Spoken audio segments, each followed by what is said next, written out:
How are all the animals doing? Okay. All right. Cool. Thanks, Greg. Okay. All right, he called him right now. Hey, so am I doing sorry about this? What's the plan here? Thank you. But I can. No. That's right. We're going to do this live, and then they want me to just give a recap afterwards. Oh, okay. Sorry.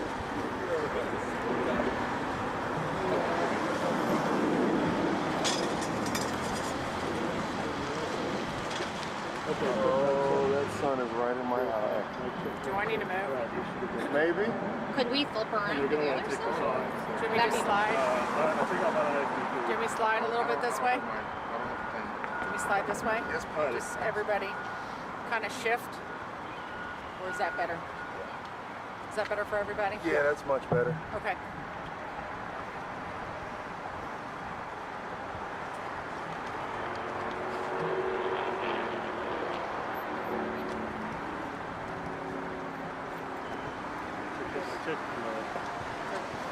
Good evening. Sergeant Janae Cook with the Indianapolis Metropolitan Police Department, PIO office. Just to give you an update on what's going on here this evening. I know there's probably a lot of people that are interested in what's going on. We have I-65 exit ramp onto 38th Street is closed right here in this area on the northwest side. I'm going to give you reasons as to why this is occurring. Just after 4 o'clock this afternoon, IMPD officers responded to the area of 56th and Georgetown Road, reference a carjacking. So as officers were responding, and information that led up to this is that basically there was a crash that occurred at 56th and Georgetown Road. The passenger in one of those vehicles immediately got out of the vehicle and then carjacked an uninvolved vehicle at that intersection. IMPD was notified of that, and a description of the vehicle being a black-colored 4-door Impala, which was taken in that carjacking, had fled the scene. They had also given the plate from that vehicle, so officers were able to immediately start looking for this vehicle. Within minutes, IMPD officers picked up that vehicle at 62nd and Cooper Road. At that point, officers attempted to pull the vehicle over and a pursuit occurred.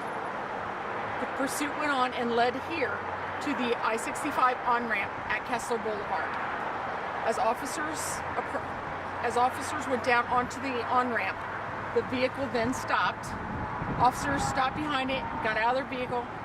At the exact same time, the driver quickly emerged from the vehicle, turning towards the officers with a gun in his hand.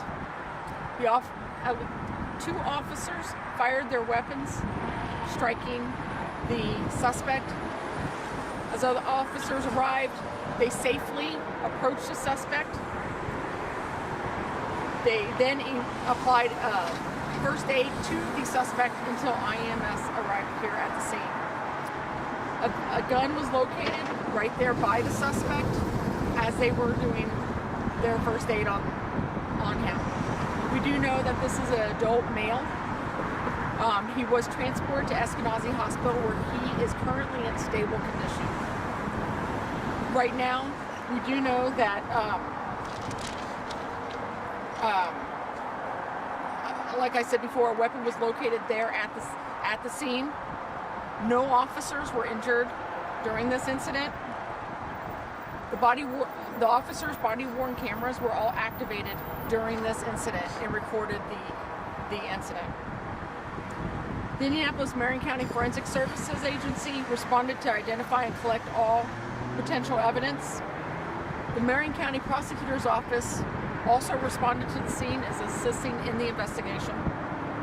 The IMPD Critical Incident Response Team responded and is conducting a criminal investigation, while at the same time, the IMPD Internal Affairs Office will be completing a separate administrative investigation.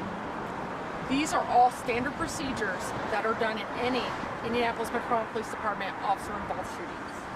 How many officers fired on the suspect? Right now, we believe only 2 officers fired their weapons. Was there anybody else in that suspect vehicle besides the suspect himself? No. Is that the vehicle that's still parked on the end of the offer right there? Yeah, the investigation is still going to be going on. Eco is still there. The forensic unit is going to be processing the entire scene, making sure all evidence is collected. That's why this area is going to remain closed for at least another hour to 2 hours while they clean up this investigation. This ramp is, I know, it's a very busy time. There's going to be a lot of people that need to know that information. How many bullets were fired into the suspect? That's still something that will be determined. That's something that during the investigation will occur with the doctors. Did a suspect attempt to fire on any of the officers, or did he merely raise his weapon at the officers? You know, right now that's still going to be under investigation. So basically, with the body worn cameras and investigation into being able to speak with the officers, once we're able to do all that and gather all that information, we'll know more. Do we know if that suspect injured any of the people that he carjacked? You know, right now I believe there was a slight injury. I don't know what exactly that injury was, but they were able to get out of the vehicle without any further incident. Today, how many were there? There were 2 people in the vehicle at that time. Have you been able to catch up with them and speak with them? Detectives are catching up with them and talking with them, finding out what exactly happened. We're trying to determine right now whether or not the person that was driving this vehicle here was the same person that was driving or who carjacked that suspect up there. That's going to be 2 investigations also. I mean, it's all one, but all these little things put together is what's going to put this together to determine exactly what happened. The vehicle that was carjacked, was it involved in the initial accident? No, it was not. It was a separate vehicle at the intersection at the time that 2 other vehicles were involved in a crash. The passenger of one of those vehicles got out of the vehicle and carjacked a third-party person. So your officers had just seconds to react. As soon as that car stopped, he got out, raised his gun. Very much so. I mean, that's what we try to explain to people. Officers don't have time to think about these things.